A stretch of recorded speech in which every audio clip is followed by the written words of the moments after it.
મિત્રો, આજે આપણે જે વાત કરીશું તે સૂર્ય રાશિ પરિવર્તન પ્રભાવ 17-10-2025 રોજ સૂર્યદેવ તુલા રાશિમાં છે કે નીચ રાશિમાં ભ્રમણ કરશે અને આ ભ્રમણ દરેક જાતકોને કેવું રહેશે, કયા નાના ઉપાયો કરવાથી સફળતા પ્રાપ્ત થાય, કઈ દાન દક્ષિણા કરવાથી આમાં મુક્તિ મળે. મિત્રો, સૂર્ય સત્તા, સૂર્ય પિતા, સૂર્ય સરકાર, સૂર્ય રોગ પ્રતિકારક શક્તિ, સૂર્ય સંતાન અને સૂર્ય કાલપુરુષની કુંડલી પ્રમાણે પેટને લગતા રોગોના કારક પણ બનશે. આ સમયગાળો આપના માટે કેવો રહેશે, આ સમયગાળામાં કયા કયા પ્રયોગો કરવા અને કઈ નાના મોટા ઉપાય કરવાથી સફળતા પ્રાપ્ત થાય તેની આપણે વિશેષમાં ચર્ચા કરીશું. તો મિત્રો, આ 30 દિવસનું રાશિ પરિભ્રમણ આપના માટે કેવું રહેશે 100% નિહાળો અને અમારી ચેનલને લાઈક કરી સબસ્ક્રાઇબ કરીને શેર કરો.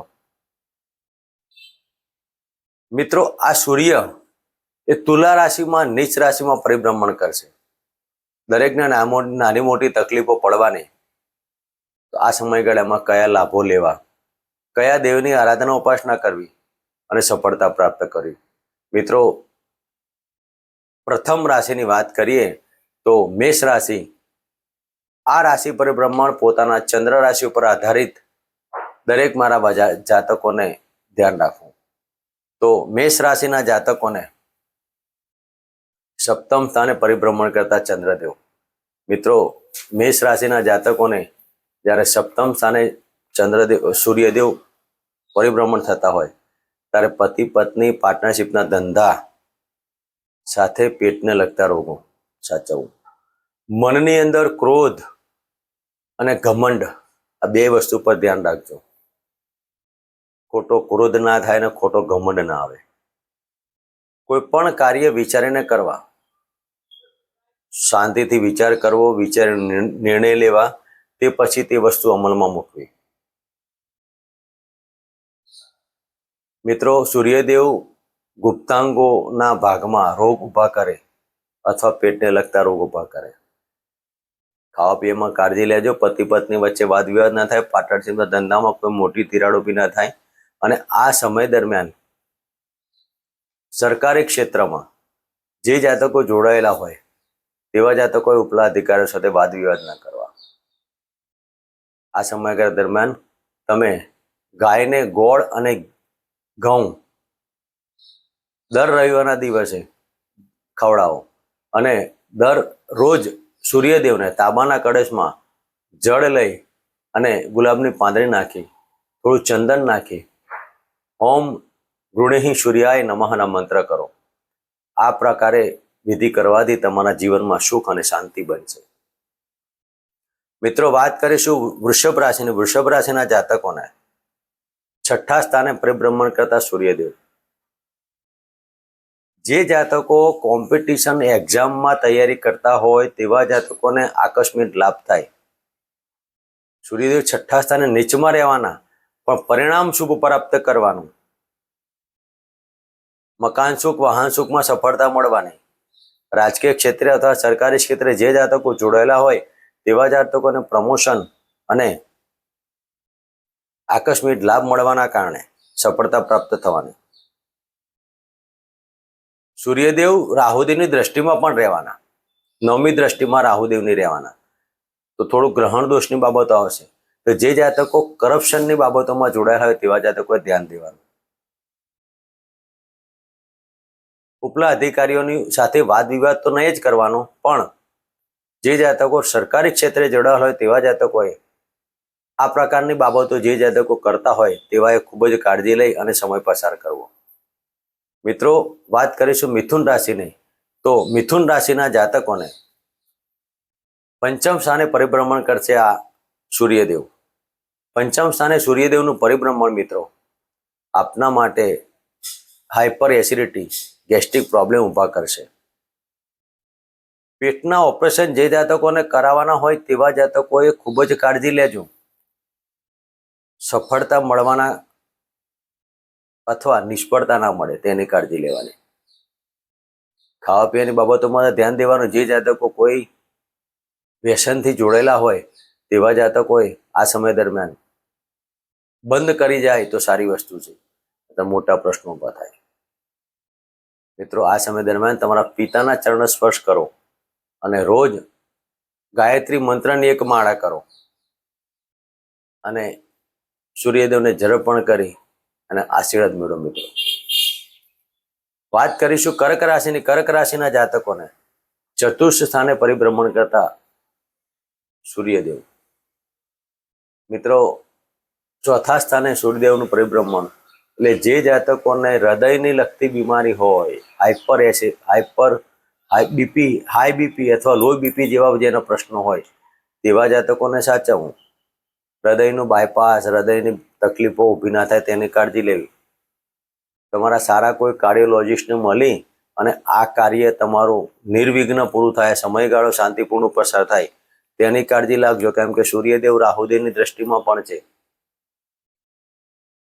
માનહાનિ અને પદ પ્રતિષ્ઠામાં તકલીફ ઊભી થાય. મિત્રો, તમારું ક્યાંક અપજશ ના મળે તેની પણ કાળજી લેવાની. એવા કાર્યો ના કરાય જેના કારણે તમારી માનહાનિ કે તમને પદ અને પ્રતિષ્ઠામાં હાનિ થાય તેવા કાર્યો નહીં કરવા. કર્ક રાશિના જાતકોએ પોતાની વાણી ઉપર સંયમ રાખવો. બોલવાના કારણે તમારા કુટુંબમાં અને તમારા ઘરનું અંદર વાતાવરણ બગડી જાય. ઘરનું વાતાવરણ ખંડિત ના થાય, ઘરમાં ગૃહ કલેશ ના થાય તેના માટે સૂર્યદેવને જર્પણ કરો, પિતાના ચરણ સ્પર્શ કરો અને ગાયને ગોળ, ઘી અને ઘી વાળી રોટલી ખવડાવો. શિવજીને આરાધના કરો, ઓમ નમઃ શિવાયના મંત્ર કરો. મિત્રો, વાત કરીશું સિંહ રાશિની. સિંહ રાશિના જાતકોને સમય સારો, પરાક્રમ તમે કરવાના, લાભ મળવાના, ધાર્મિક કાર્યો પાછળ તમારો ખર્ચ થવાનો. એટલા જ પ્રમાણમાં પત્નીની તબિયત બગડે, પત્ની પાસે તમારો નાણાંનો વ્યય થાય, માનસિક સ્થિતિ ખોરાય, પતિ પત્નીના સંબંધોમાં થોડીક પ્રશ્નો ઊભા ના થાય તેની કાળજી લેજો.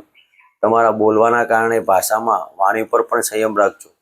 આ સમયગાળો આપના માટે સરસ અને સુંદર બની રહેશે. દરેક પરાક્રમ તમારા સફળતાવાળા પ્રાપ્ત થવાના. પણ સૂર્યદેવ જ્યારે નીચના બનતા હોય, લગ્નના માલિક થઈને જ્યારે નીચના બનતા હોય તો માથાની અંદર પડવા વાગવાના યોગ બના થાય તેની કાળજી લેવી. માથામાં દુખાવાના કારણે મેડિકલ પ્રશ્નો બના થાય તેની પણ કાળજી લેવી. તો મિત્રો, આ સમયગાળા દરમિયાન પિતાના ચરણ સ્પર્શ સર્વશ્રેષ્ઠ. ઓમ પિતૃદેવતાભ્યો નમઃ કરી પિતાના ચરણ સ્પર્શ કરવા અને આ સમય દરમિયાન સૂર્યદેવને જર્પણ કરવું. તુલસીના ક્યારામાં એક ઘીનો દીપ જલાવી અને ઓમ નમઃ ભગવતે વાસુદેવાયના પણ મંત્ર કરવા. વાત કરીશું કન્યા રાશિની. કન્યા રાશિના જાતકોને ધનુષ્ઠાને પરિભ્રમણ કરતા સૂર્યદેવ. મિત્રો, આ સમય દરમિયાન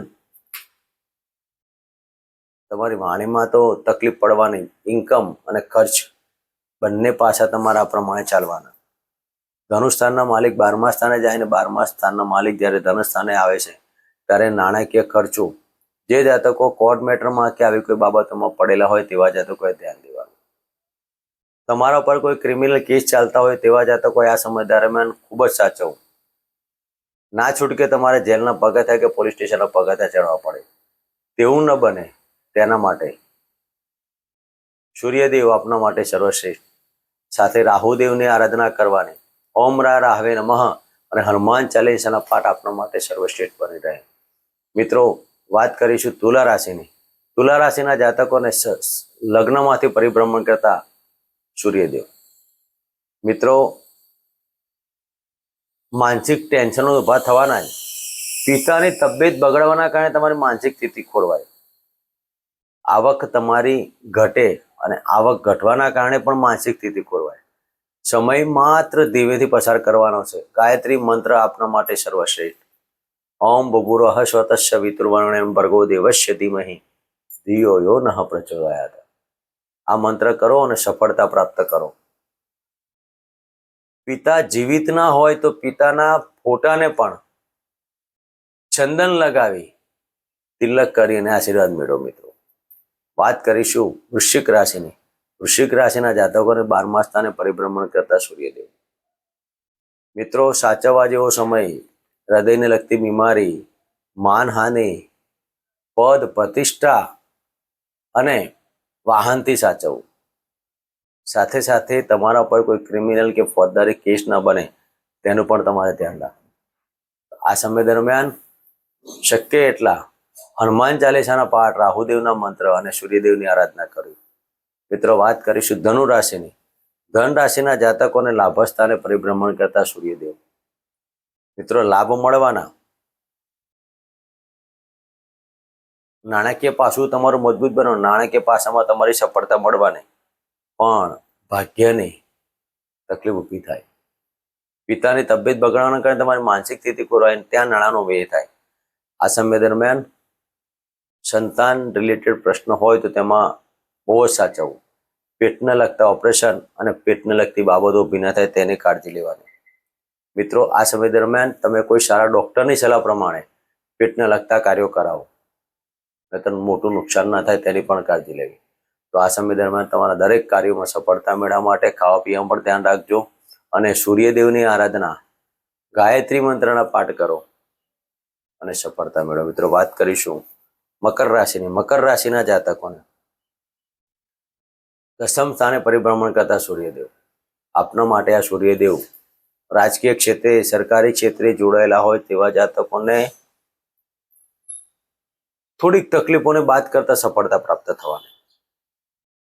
વ્હીલ વારસો પ્રોપર્ટીના ધંધામાં નહીં પડવું, ત્યાં તકલીફ ઊભી થાય અને આવું કરવાના કારણે તમારી માનસિક સ્થિતિ ખોરવાય અને વ્હીલ વારસાના પ્રશ્નના કારણે કોર્ટ મેટર ઊભી થાય કે સરકારી ક્ષેત્રના કોઈ કાર્યો બને તેમાં તમારે ધ્યાન રાખવું. તો આ સમય દરમિયાન તમારે હોમ નમઃ શિવાય અને હોમ રારાયના મંત્ર કરવા અને સૂર્યદેવને જર્પણ કરો. મિત્રો, વાત કરીશું કુંભ રાશિની. કુંભ રાશિના જાતકોને સપ્તમ સ્થાને પરિભ્રમણ કરતા સૂર્યદેવ. ભાગ્ય સ્થાને પરિભ્રમણ કરતા સૂર્યદેવ. મિત્રો, આ સમય દરમિયાન ધાર્મિક કાર્યમાં તમારા નાણાંનો વ્યય થવાનો, પતિ પત્ની વચ્ચે વાદ વિવાદ પણ થવાના, પતિ પત્નીનું કેવું ના માને, પત્ની પતિનું કેવું ના માને, તેમાં વાદ વિવાદો થાય અને આ પ્રશ્નના કારણે તમારા ઘરનું વાતાવરણ ખંડિત થાય. એકંદરે આ સમયગાળો શાંતિપૂર્ણ પસાર કરવાનો છે. જે જાતકો ડાયાબિટીસ, થાઇરોઇડ અને આવા રોગોથી પીડાતા હોય તેવા જાતકો પણ ખૂબ જ કાળજી લેવી. આ સમય દરમિયાન તમારા ખાવા પીવાની બાબતોમાં પણ ખૂબ જ કાળજી લેજો. જે જાતકો નોનવેજમાં જોડાયેલા હોય તેવા જાતકોએ પણ ખૂબ કાળજી લેવી, નહીંતર મોટા પ્રશ્નો ઊભા થાય અને પેટને લગતા પ્રશ્નો ઊભા થવાના કારણે મેડિકલ પ્રશ્નો ઊભા થાય. આ સમય દરમિયાન હોમ રાહવેના મંત્ર કરવા અને સૂર્યદેવને જર્પણ કરવું. મિત્રો, વાત કરીશું મીન રાશિની. મીન રાશિના જાતકોને અષ્ટમ સ્થાને પરિભ્રમણ કરતા સૂર્યદેવ. પિતાની તકલીફ ઊભી થાય અને પિતાના કારણે તમારી માનસિક સ્થિતિ ખોરવાય. તમારા ઉપર કોઈ ક્રિમિનલ કે ફોજદારી કેસ ચાલતા હોય તેમાં સાચવવું. લાંબા સમયનો તમારો જેલવાસ ના થાય તેની પણ કાળજી લેવી. આ સમય દરમિયાન ખૂબ જ કાળજી લેવી. હોમ પિતૃદેવતાભ્યો નમઃ અને હોમ રાહવેના મંત્ર કરવા, સાથે સૂર્યદેવની આરાધના કરવી. આ સમય દરમિયાન પેટને લગતા રોગોથી સાચવવું, ખાવા પીવાની બાબતોમાં ધ્યાન દેવું, માનસિકથી તમારી ન ખોરવાય, સંતાન રિલેટેડ પ્રશ્નો તમારા વધારે વિચલિત ના બને તેની પણ કાળજી લેવી. આ સમય દરમિયાન રિપોર્ટિંગ કોઈ કરાવો તો રિપોર્ટમાં કંઈક નેગેટિવ પ્રશ્ન આવવાના કારણે તમારી માનસિક સ્થિતિ ખોરવાય. તો મિત્રો, આ હતું આજનું સૂર્ય રાશિ પરિભ્રમણ પ્રભાવ. ફરી આપની સમક્ષ નવા વિડીયો લઈને મળીશું. જય દીપેશ્વરી માતા, જય માતા.